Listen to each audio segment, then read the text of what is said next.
2025లో release అయ్యి Indian cinema ఇండస్ట్రీని షేక్ చేసిన మూవీ దురంధర్. రణ్వీర్ సింగ్, మాధవన్, సంజయ్ దత్, అక్షయ్ ఖన్నా లాంటి పవర్ఫుల్ యాక్టర్స్ తో ఈ మూవీ భారీ హిట్ అయ్యింది. మొదట హిందీలో మాత్రమే రిలీజ్ అయిన సక్సెస్ చూసి తెలుగు, తమిళ్, కన్నడ, మలయాళంలోకి డబ్ చేస్తున్నారు. అయితే ఈ మూవీలో స్పెషాలిటీ ఏంటంటే ఇది 3 రియల్ లైఫ్ ఇన్సిడెంట్స్ మీద బేస్ చేసుకుని తీసిన movie. Kandahar plane hijack, major Mohit Sharma life story, Karachi Lyari gang wars, ఈ 3 నిజ జీవిత ఘటనల వెనుక ఉన్న అసలు నిజాన్ని ఇప్పుడు డీటెయిల్ గా ఈ వీడియోలో చూద్దాం. Number 1, Kandahar plane hijack. December 24, 1999 నేపాల్లోని కాఠ్మండు ఎయిర్పోర్ట్ నుంచి ఇండియన్ ఎయిర్లైన్స్ ఫ్లైట్ IC-814 ఢిల్లీకి బయలుదేరింది. ఫ్లైట్ లో మొత్తం 176 మంది ప్యాసింజర్స్ ఉన్నారు. అందులో ఫ్యామిలీస్, పిల్లలు, హనీమూన్ కపుల్స్ కూడా ఉన్నారు. సాయంత్రం 4:53 అయ్యింది. ఫ్లైట్ ఇండియన్ ఎయిర్ స్పేస్ లోకి రాగానే సడన్ గా మాస్కులు వేసుకుని 5 మంది లేచి గన్స్, గ్రానైట్స్ తో కాక్పిట్ లోకి దూరారు. ఫ్లైట్ హైజాక్ చేశారు. ఎవరికది ఉన్నా చంపేస్తామని బెదిరించారు. 176 మంది ప్రాణాలు 5 మంది ఉగ్రవాదుల చేతుల్లో చిక్కిపోయాయి. టెర్రరిస్టులు పైలట్ దేవి శరణ్ కి గన్ పెట్టి లాహోర్ తీసుకెళ్లు అన్నారు. కానీ పాకిస్తాన్ ల్యాండింగ్ కి పర్మిషన్ ఇవ్వలేదు. ఫ్యూయల్ తగ్గిపోవడంతో అమృత్సర్ లో ఎమర్జెన్సీ ల్యాండింగ్ చేశారు. ఇక్కడే ఇండియాకి గోల్డెన్ ఛాన్స్ దొరికింది. ఫ్లైట్ మనదే, ఎయిర్పోర్ట్ మనదే, పోలీస్ మనదే. కానీ డెసిజన్ తీసుకోవడం గవర్నమెంట్ లేట్ చేసింది. అలాగే ఫ్యూయల్ ట్రక్ కూడా రాలేదు. టెర్రరిస్టులకు డౌట్ వచ్చింది. వాళ్ళ పైలట్ బెదిరించి టేక్ ఆఫ్ చేయమన్నారు. పైలట్ ఒప్పుకోలేదు. అయితే ఒక హనీమూన్ కపుల్ ని గొంతు కోసి చంపేశారు. అప్పుడు ఇండియా చేతిలో నుంచి గెలుపు జారిపోయింది. ఫ్లైట్ లాహోర్, దుబాయ్, చివరికి తాలిబాన్ కంట్రోల్లో ఉన్న కందహార్ చేరింది. ఫ్లైట్ చుట్టూ తాలిబాన్ ట్యాంకులు. టెర్రరిస్టుల డిమాండ్స్ ఏంటంటే $200 మిలియన్, ఇండియన్ జైల్స్ లో ఉన్న 3 ఉగ్రవాదులని విడుదల చేయాలని వాళ్ళు డిమాండ్ చేశారు. ఇండియా ఒప్పుకోక తప్పలేదు. ఈ నెగోసియేషన్ టీమ్ లో ఉన్న వ్యక్తి అజిత్ దావోల్. 150 గంటల చర్చల తర్వాత మసూద్ అజార్, ఉమర్ షేక్, ముస్తాక్ జర్గర్ విడుదలయ్యారు.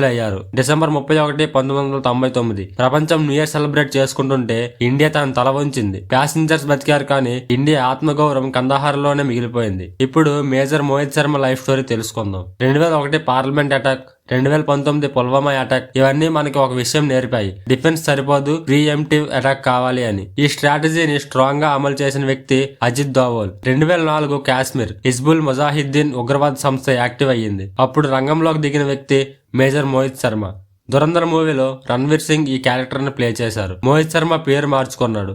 ఇఫ్తికార్ భట్ గా మారాడు. జుట్టు గడ్డం పెంచుకొని కాశ్మీర్ యూత్ లా మారాడు. టెర్రరిస్టులకు ఇండియన్ ఆర్మీ నా బ్రదర్ ని చంపిందనే ఫేక్ స్టోరీ అల్లాడు. నెమ్మదిగా హిజ్బుల్ గ్రూప్ లోకి ఎంటర్ అయ్యాడు. టాప్ కమాండర్స్ అబూ తరోరా, అబూ సబ్దార్ తో కలిశాడు. ఒక రోజు వాళ్ళు చెప్పారు next week Indian army convoy మీద అటాక్ చేస్తామని. అదే క్షణం మోహిత్ శర్మ తన పిస్టల్ తీసి 2 కమాండర్స్ తలపై కాల్చాడు. మిషన్ సక్సెస్ అయ్యింది. తన ప్రాణాలు కాపాడుకుంటూ ఆర్మీ క్యాంప్ చేరాడు. ఈ సాహసానికి సేనా మెడల్ ఇచ్చింది మన ఇండియన్ గవర్నమెంట్. 2019లో కుప్వారాలో వీరమరణం పొందాడు. అతను నిజ జీవితంలో చనిపోయారు కానీ మూవీలో ఫిక్షన్ కాబట్టి అతన్ని బ్రతికిస్తారు. ఇప్పుడు కరాచీ లయరీ గ్యాంగ్ వార్స్ గురించి తెలుసుకుందాం. పాకిస్తాన్ లో కరాచీ ఎకనామిక్ క్యాపిటల్. అక్కడే ఉంది లయరీ అనే స్లమ్ ఏరియా. కరాచీ కొలంబియా అని పిలుస్తారు. అక్కడ పోలీస్ రూల్ కాదు, గ్యాంగ్స్టర్ల రూల్. ఇక్కడ 2 గ్యాంగ్స్ ఉన్నాయి, రెహమాన్ డెకాయిట్, అర్షద్ పప్పు అత్యంత క్రూరుడు. రెహమాన్ మాత్రం అక్కడ ఉన్న వాళ్ళకి రాబిన్ హుడ్ లాంటి వాడు. అతను డ్రగ్స్ డబ్బులతో hospitals, schools, water tankers, Lyari ప్రజలకి